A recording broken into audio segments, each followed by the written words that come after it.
Your dream of becoming a hamster breeder has finally come true. You are constructing a set of rectangular pens in which you need to breed your furry friends. The overall area you are working with is 60 square feet, and you want to divide the area up into 6 pens of equal size. The cost of the outside fencing is $10 a foot. The inside fencing costs $5 a foot, and you need to minimize the cost of the fencing. Okay, in order to solve this equation, we must find our cost equation that we will be minimizing.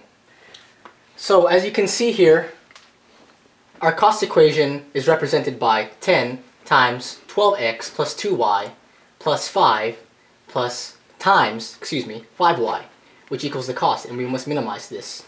And the reason being for this being the cost equation, in order to find the total cost, we must add the perimeter of the outside plus the perimeter of the inside. And as we can see here, the perimeter of the outside is characterized by the 12x's plus the 2y's. The perimeter of the inside is characterized by the 5y's. Now, on the other hand, we must also find our constraint equation in order to get our cost equation in terms of one variable. Since the area is equal to 60 square feet, we set our area equation equal to 6xy is equal to 60. We now solve for y, which is equal to 60 over 6x, which simplifies into 10 over x. Now in order, again, now we will plug y into the cost equation in order to solve it for one variable.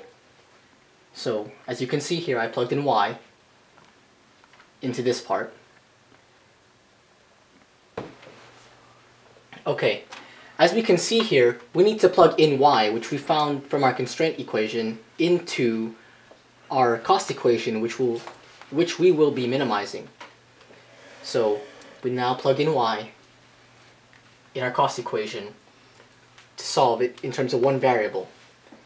And after we simplify everything, we will take the derivative of our cost equation and set it equal to 0 in order to find the critical points, but that will be shown later on. So now we just multiply 45 times 10x. It will be now the derivative of c is equal to 120x plus 450 over x. In order to simplify this from using the quotient rule on the second term, we simply bring the x up as a negative exponent. And now when we take the derivative, our cost equation is now equal to dc over dx is now equal to 120 minus 450 x to the negative 2, and further simplified, it is now equal to 120 x squared minus 450 over x squared.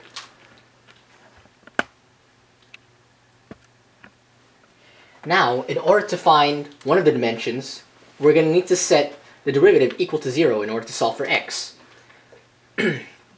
As we can see here, we just cross multiply here, and now 120 x squared minus 450 is equal to 0.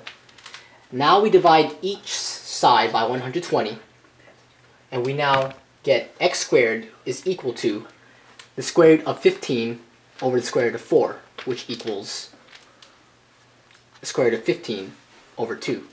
And x is approximately 1.94. Now, in order to test if this critical point is correct, we use a sign line. And since we are minimizing the cost, we need to find whether this x value will be a minimum. So I put 1.94 on the sign line, and I chose two numbers above and below that, above and below 1.94, and I chose 1 and I chose 2. And as we can see here, 1.94 is the minimum, so that's good. That's really good. So now I plug in 1.94, or the square root of 15 over 2, whichever you choose, into the y equation in order to solve for y. And as we can see here, in order to get this fraction out of the denominator, we simply keep, change, and flip. And y is now equal to the square root of 15 times 4 divided by 3. And y is approximately 5.16. So the dimensions of each pen, the length is 5.16 feet, and the width is 1.94 feet.